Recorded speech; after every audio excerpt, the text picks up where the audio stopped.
اگر وہ اس میں اعتدال نہ ہو، اس میں برابری نہ ہو، اس میں مطلب بیلنس نہ ہو، تو وہ ڈسٹرکشن پیدا کرتی ہے، ٹھیک ہے. I hold with those who favour fire.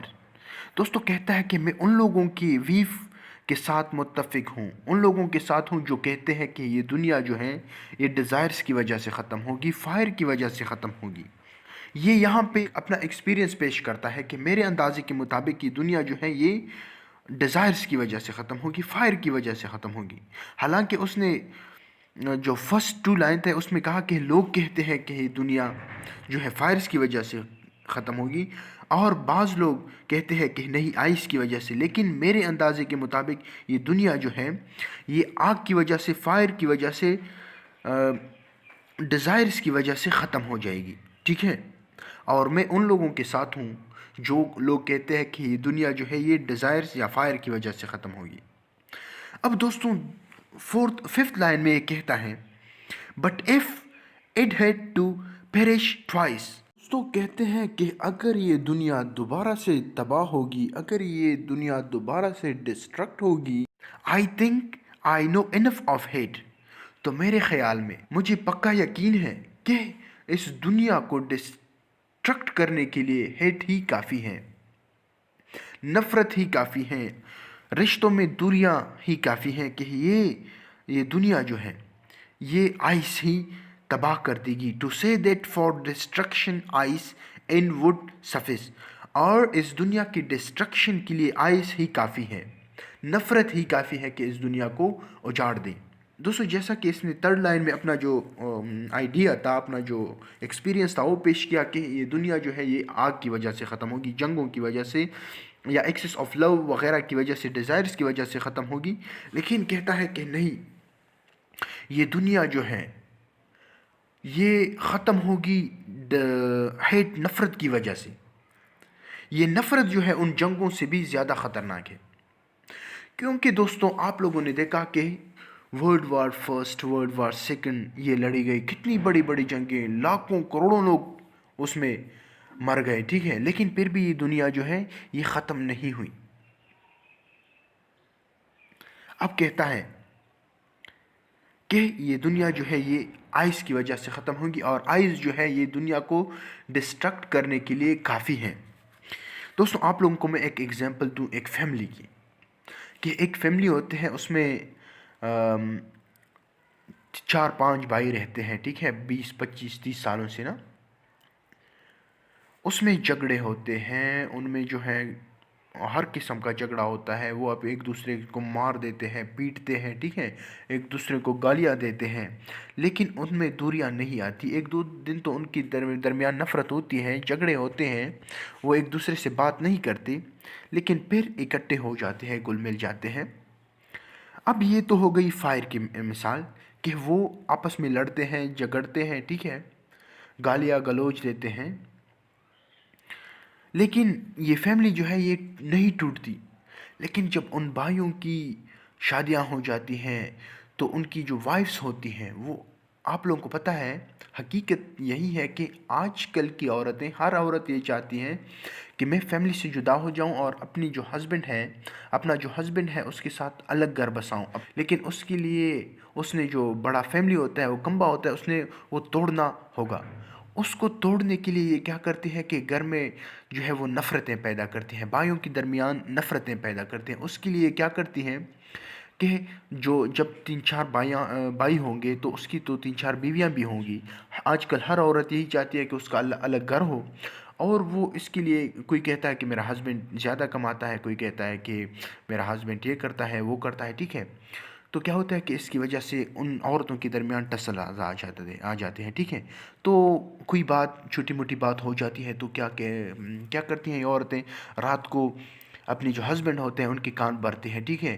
اسی طرح سے ہر رات یہ عورتیں ایسا ہی کرتے 4-5-10-15 سال بعد کیا ہوتا ہے کہ یہ جو بھائی ہوتے ہیں ان کے درمیان اختلافات، نفرت پیدا ہو جاتی ہیں، حد درجے کی نفرت پیدا ہو جاتی ہے کہ یار یہ میری وائف کے ساتھ تو بڑا ظلم ہو رہا ہے، میرے بیٹوں کے ساتھ، میری بیٹیوں کے ساتھ تو بڑا ظلم ہو رہا ہے، ٹھیک ہے. تو اس وجہ سے پھر ان جنگوں کی وجہ سے، ان جھگڑوں کی وجہ سے تو فیملی نہیں ٹوٹی، لیکن اب یہ نفرت جو عورتوں نے پیدا کی، ٹھیک ہے، اب اس نفرت کی وجہ سے یہ خاندان ٹوٹ جاتی ہیں، اور آپ لوگ خود اپنی سوسائٹی میں دیکھیں، اپنی ولیج میں دیکھیں، اپنی جو ٹاؤنز ہیں ان میں دیکھیں، ٹھیک ہے، تو آپ لوگوں کو بے تحاشا مثالیں مل جائیں گی، ٹھیک ہے، کہ کس طرح سے نفرتوں کی وجہ سے پورے کے پورے خاندان ٹوٹ جاتے ہیں۔ ایک بھائی ایک سٹی چلا جاتا ہے، دوسرا بھائی وہاں پہ رہ جاتا ہے، کوئی ادھر چلا جاتا ہے، کوئی ادھر چلا جاتا ہے، وہ پورا جو ایک یونٹی ہوتی ہے، ایک خاندان ہوتا ہے، وہ ٹوٹ جاتا ہے۔ تو دوستوں یہ تھا آج کا پوئم، امید ہے آپ لوگوں کو سمجھ آ گئی ہوگی۔ دوستوں اگر پھر بھی آپ لوگوں کو اس پوئم میں کوئی پرابلم ہے تو آپ لوگ کمنٹ باکس میں منشن کریں، اگر نہ ہو تو آپ لوگ مجھ سے واٹس ایپ پر بھی رابطہ کر سکتے ہیں۔